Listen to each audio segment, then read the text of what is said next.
नमस्कार दोस्तों, आज हम बात करेंगे एडी के दर्द के लिए। एडी में होने वाले दर्द जो कि प्लांटर fasciitis बोला जाता है, उसके बारे में सारी दिक्कतें, उसके लिए क्या इलाज है वो हम उस पर चर्चा करेंगे। दोस्तों, जो एडी में दर्द होता है इस हिस्से में, एडी के नीचे वाले हिस्से में और अंदर की साइड में जो दर्द होता है इसको प्लांटर fasciitis बोला जाता है ज़्यादातर।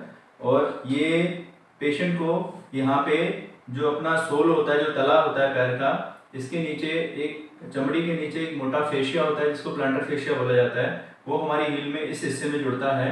यहाँ पर सूजन आ जाने से यहाँ पे माइक्रो टीयर्स होते रहते हैं जो रिपेयर होते रहते हैं अपने आप। कई बार वो माइक्रो टीयर्स बढ़ जाते हैं तो उस हिस्से में सूजन आ जाती है, तो उसके कारण जो दर्द होता है उस दिक्कत को प्लांटर fasciitis कहा जाता है।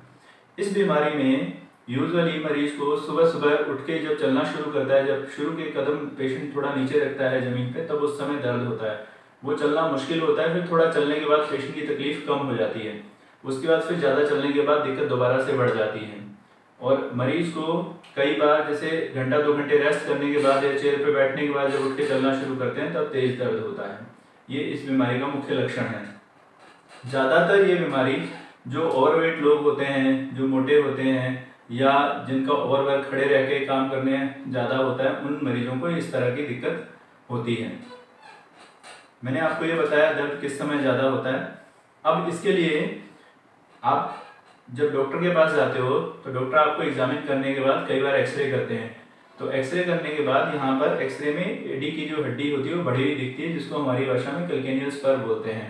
ये भी कोई ज़्यादा चिंता का विषय नहीं होता है और ये ठीक होने वाली स्थिति है। अब हम इसके लिए इलाज पे चर्चा करेंगे।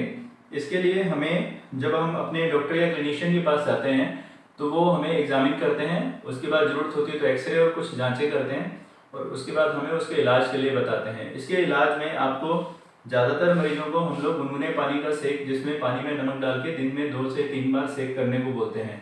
कुछ मरीजों को सेक से फ़ायदा या सेक से दिक्कत होती है तो उनको बर्फ़ का सेक भी बोला जाता है, आइस फर्मेंटेशन भी बोला जाता है। इसके अलावा जो पेशेंट को डॉक्टर कुछ एडियाँ होती हैं, सिलिकॉन वाले हील कुशन्स होते हैं या सिलिकॉन वाले हील कप्स होते हैं, वो लगाने को बोलते हैं कि इनके बिना आपको चलना नहीं है।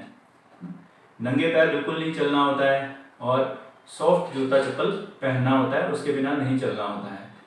इन चीज़ों का ध्यान रखना होता है। और एक एक्सरसाइज होती है जो हम पेशेंट को बोलते हैं करने के लिए, वो होती है प्लांटर फेशिया स्ट्रेच करने के लिए।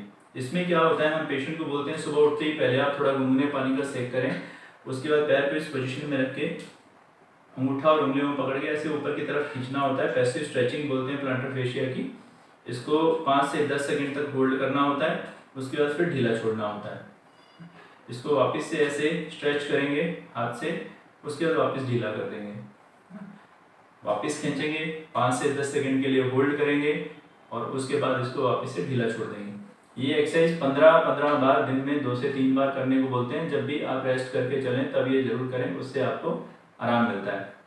इसके अलावा दवाइयों में आपके डॉक्टर आपको कुछ एंटी इन्फ्लेमेटरी दवाइयाँ, दर्द और सूजन कम करने की दवाई देते हैं और विटामिन सी देते हैं जो टिश्यू को भरने में, टिश्यू को हीलिंग करने में मदद करता है, टिश्यू को रीजनरेशन में मदद करता है।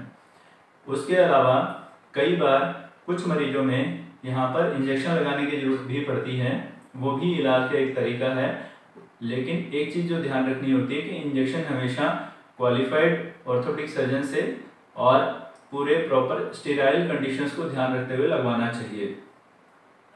कुछ मरीजों में, बहुत ही कम मरीजों में कई बार ऑपरेशन की ज़रूरत पड़ती है और ये बीमारी ठीक होती है। एक चीज़ और, कभी कभी डॉक्टर आपको फिजियोथेरेपिस्ट के पास जाने को बोलते हैं। फिजियोथेरेपिस्ट इस पर ultrasonic therapy, short wave diathermy, कोई भी जेल दर्द वाला लगा के यहाँ पे अल्ट्रासोनिक थेरेपी करते हैं। उससे भी दर्द में फ़ायदा मिलता है और जल्दी आराम आता है। तो मुझे ऐसा लगता है कि आज जो मैंने आपको प्लांटर fasciitis के लिए या एडी के दर्द के बारे में ये जो बताया, ये आपकी दिक्कत के लिए काफ़ी महत्वपूर्ण साबित होगा। धन्यवाद और हमारा चैनल सब्सक्राइब करें मित्रों। Thank you.